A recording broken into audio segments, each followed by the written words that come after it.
हम सबके जीवन में उतार चढ़ाव आते हैं, उन उतार चढ़ाव को समझना ये बहुत बड़ी बात है। और श्री चैतन्य चरितामृत में चैतन्य महाप्रभु ने अपने आचरण से इन सिद्धांतों का वर्णन किया है। एक बात याद रखिए, कृपा जब आती है तो कब आई, कैसे आई, कहां से आई, ये पता नहीं रहता। और इवन कृपा जो करता है उनके हाथों से कब कृपा निकल गई, ये भी कृपा करने वाले को भी पता नहीं रहता। कृपा बहुत बड़ी चीज है, कृपा के ऊपर भी हम बहुत कुछ सुनेंगे, लेकिन फिलहाल हमें जो सुनना है वो है प्रतिकूल कृपा। कृपा दो प्रकार की होती है, एक होती है अनुकूल कृपा और दूसरी होती है प्रतिकूल कृपा। अनुकूल कृपा उसे कहते हैं, अनुकूल कृपा का अर्थ है कि भाई भक्ति करते हैं और भक्ति करने से हमारी नौकरी लग गई, भक्ति करने से हमारा बिजनेस बन गया, भक्ति करने से हम रोगी थे हम ठीक हो गए, भक्ति करने से पैसे मिल गए, भक्ति करने से काम धंधा चल गया, भक्ति करने से शादी हो गई, बच्चे हो गए।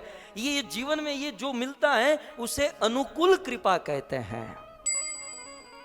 लेकिन याद रहे, एक साधक को भक्ति में प्रगति करने के लिए मात्र अनुकूल कृपा नहीं, अनुकूल कृपा के साथ साथ प्रतिकूल कृपा की भी आवश्यकता है। जितनी अनुकूल कृपा की आवश्यकता है उतनी ही प्रतिकूल कृपा की आवश्यकता है।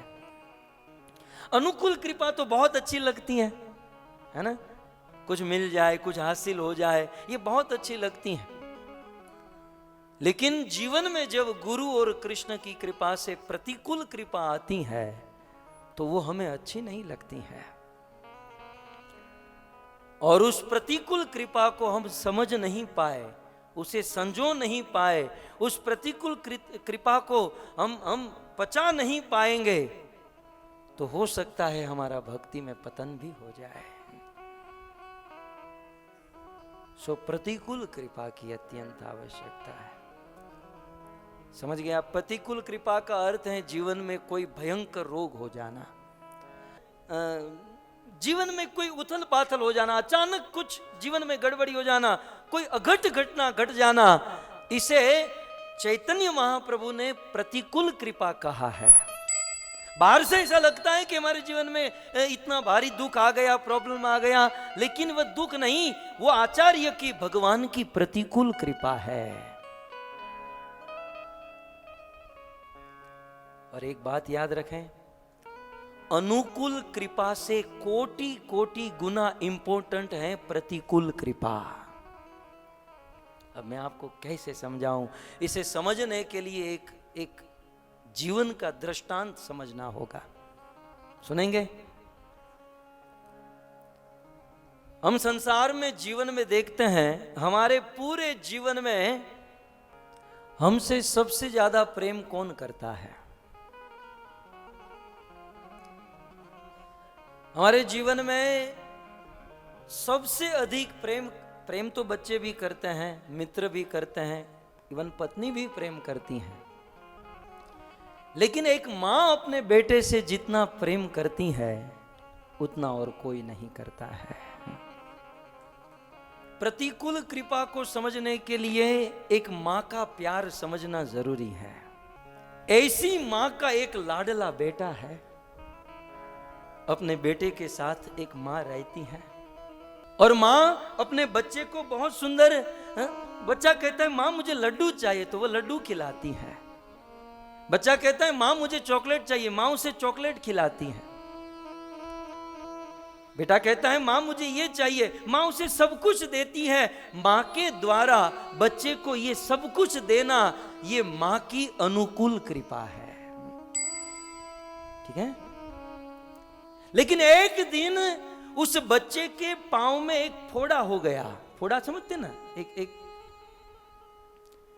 एक दिन उस बच्चे के पांव में फोड़ा हो गया, धीरे धीरे बढ़ने लगा। डॉक्टर के पास गए, डॉक्टर ने कहा कि इसका ऑपरेशन, इसको काटना होगा। लेकिन उस फोड़े को काटने के लिए उस बच्चे को दर्द होने वाला था। माँ ने कहा कोई बात नहीं, मैं इस बच्चे का पांव पकड़ कर रखूंगी, आप उसे काट देना। वो माँ उस छोटे से लाडले का बच्चे का पांव पकड़ कर रखती है और डॉक्टर छुरा चलाता है। उस समय बच्चा छटपटाता है, रोता है और माँ को गाली देता है, माँ ये तू क्या कर रही है। उस समय उस बेटे को लगता है कि ये मेरी माँ मेरे से क्या वर्तन कर रही है। हो सकता है कि उस समय उस बच्चे को ऐसा लगे कि ये माँ मुझे दर्द दे रही है, दुख दे रही है, लेकिन भक्तों ये माँ समझ पाएगी कि बच्चे को जितना कष्ट हो रहा है उससे करोड़ों गुना कष्ट उनकी माँ को हो रहा है। लेकिन माँ जानती है कि जब तक ऑपरेशन नहीं करेंगे मेरा बेटा ठीक नहीं होगा।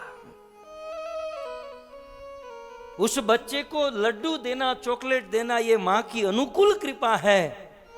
लेकिन बच्चे को फोड़ा हो जाए और उस पर छुरा चलवाना ये माँ की कृपा है, लेकिन प्रतिकूल कृपा है। ये प्रतिकूल कृपा है।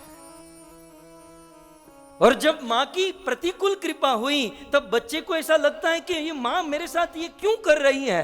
वो बच्चा समझ नहीं पाता है, वो बच्चा समझ नहीं पाता कि ये माँ ने मुझे दुख दिया, दर्द दिया, कष्ट दिया। लेकिन मैं आपको पूछूं कि माँ अपने बेटे को लड्डू, चॉकलेट आदि देकर अनुकूल कृपा करती है, ये श्रेष्ठ है कि डॉक्टर के पास जाकर उस बच्चे के पांव को जबरदस्ती पकड़कर उस फोड़े को छुरा चलवाना ये उत्तम है। मैं आप पर छोड़ रहा हूं, बताइए। उस बच्चे को लड्डू चॉकलेट देना ये उत्तम है कि बच्चे को डॉक्टर के पास जाकर छुरा चलवाना उत्तम है। एक बार लड्डू चॉकलेट नहीं देते तो बच्चा जीवन चला लेता, जीवन चल जाता।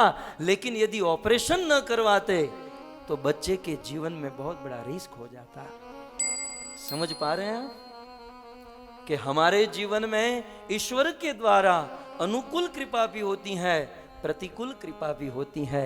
अनुकूल कृपा जीवन में धन संपत्ति ये वो सब कुछ आ जाना जिसमें हमें सुख और आनंद होता है, और प्रतिकूल कृपा में हमसे कुछ चला जाना, कुछ अघट घटना हो जाना, ये प्रतिकूल कृपा है। लेकिन दोनों कृपा में अनुकूल कृपा एक बार न हो तो चल जाए, लेकिन प्रतिकूल कृपा तो होनी ही चाहिए। साधक के जीवन में यदि प्रतिकूल कृपा न हो तो ईश्वर प्रेम या ईश्वर की भक्ति प्राप्त नहीं हो सकती। सबसे पहले वीडियो पाने के लिए लाल गोविंद दास YouTube चैनल को सब्सक्राइब करें और बेल आइकॉन को प्रेस करना ना भूलें।